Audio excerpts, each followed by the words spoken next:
أعوذ بالله من الشيطان الرجيم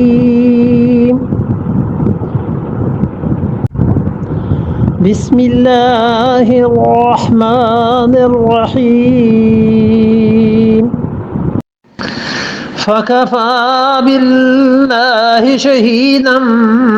بيننا وبينكم إن كنا عن عبادتهم لغافلين فکفا باللہ شہیداً، اور اللہ اس بات کی گواہی کے لیے کافی ہے، اللہ اس بات پر شاہد ہے، اللہ ہمارے اور تمہارے درمیان اس بات پر گواہ ہے کہ ان کننا عن عبادتکم، کہ ہم یقیناً تھے تمہاری عبادت سے لغافلین، بالکل غافل تھے، ہمیں کوئی خبر نہیں ہوئی کہ تم ہماری پرستش کرتے ہو۔ اور پھر اس کے بعد کہتے ہیں فکفا باللہ شہیدا بیننا وبینکم، ہمارے اور تمہارے درمیان اللہ اس بات پر گواہ ہے، ان کننا عن عبادتکم لغافلین، ہم تو تمہاری عبادت سے بالکل خبر بھی نہیں ہوئی کہ تم ہماری بندگی کرو۔ اصل تشریح تو آئے گی آگے سورہ نحل میں۔ یہاں پر شاہ عبد القادر صاحب رحمۃ اللہ نے جو حاشیہ لکھا ہے وہ اس گرہ کو کھولتا ہے، اور وہ کہتے ہیں اس میں کہ جتنے مشرک ہیں اپنے خیال کو پوجتے ہیں، جتنے مشرک ہیں اپنے خیال کو پوجتے ہیں یا شیطان کو نام کرتے ہیں نیکوں کا، وہ اس کام سے بیزار ہیں، آخرت میں معلوم ہوگا۔ جتنے بھی مشرک ہیں اپنے خیال کو پوجتے ہیں۔ اپنے خیال کو کیسے پوجتے ہیں؟ ہوتا یہ ہے کہ دن بھر اس عبادت میں مصروف رہے، رام رام کرتے رہے، کچھ پڑھتے رہے، شام کو رات کو خواب میں وہی آ گیا آدمی اور اس نے کہا کہ بہت اچھا، آج تو تمہاری عبادت سے ہم بڑے خوش ہوئے۔ یہ اس نے جو خیال اپنا جمایا ہوا تھا، یہ اپنے خیال کو ہی اصل میں پوج رہا تھا۔ یہ ہے اصل حقیقت، بس اتنی سی تشریح تو آگے آ جائے گی، مگر ہوتا یہی ہے کہ جتنے بھی اللہ کے علاوہ غیر کی عبادت کرتے ہیں نا، شرک کرتے ہیں،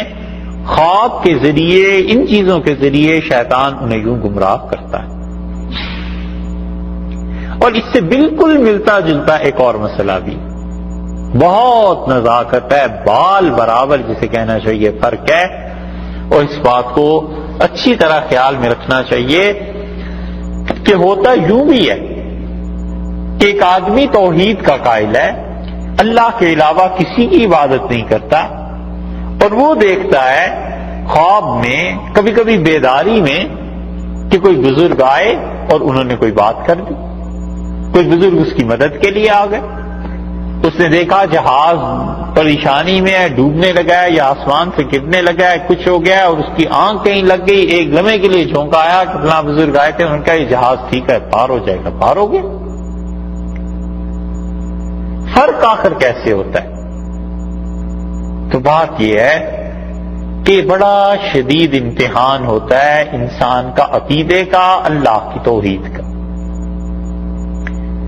کبھی کبھی تو شیطان کسی بھی بزرگ کی شکل میں آ کے اس کو گمراہ کر دیتا ہے،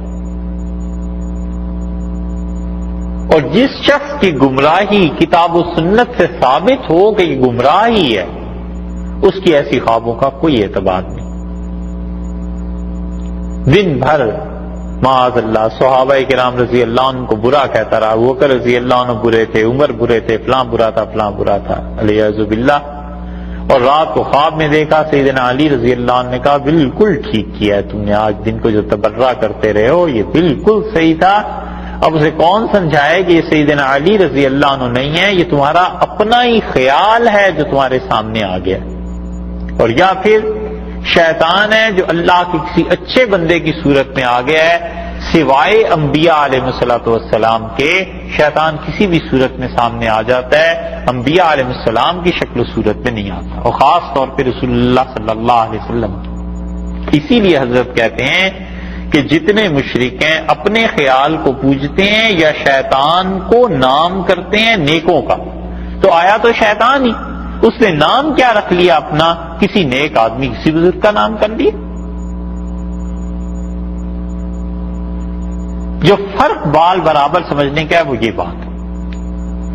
کہ جس کی گمراہی کتاب و سنت سے ثابت ہے اس کے متعلق ہم یہ کہتے ہیں،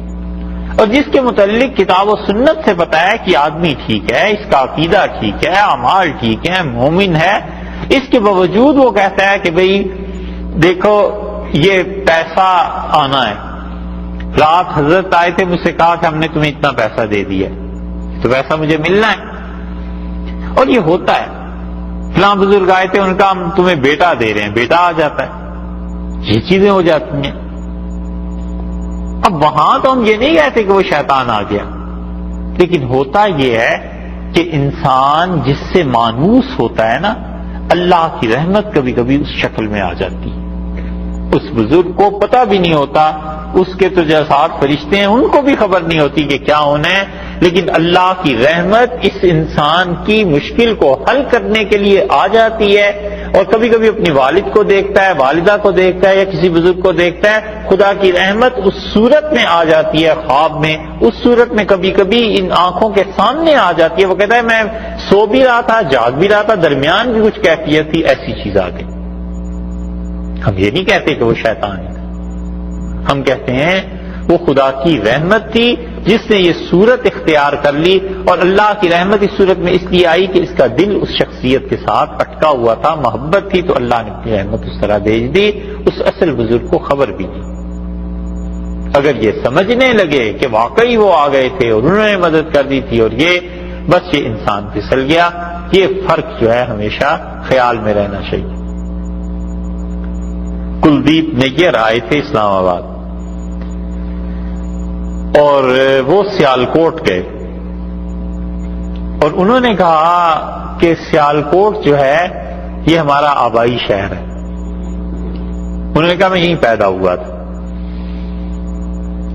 اور انہوں نے سنایا واقعہ یہ کہ کہنے لگے یہاں پر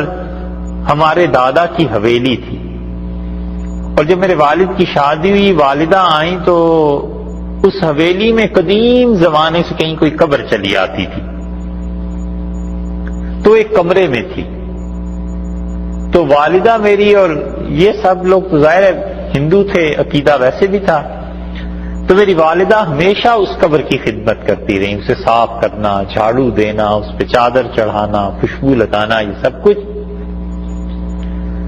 تو میں آنے لگا جب پاکستان، تو میری والدہ نے ایک چادر مجھے دی اور کہا یہ حضرت کی قبر پہ چڑھانا۔ تو اتنی عقیدت تھی ہماری والدہ کو۔ کہنے لگے جب میں نے اندرا کے خلاف لکھا تو انہوں نے جیل میں بھیج دیا، تو ایک دن والدہ ملنے آئیں اور مجھ سے کہنے لگیں کہ تم حضرت سے مدد مانگو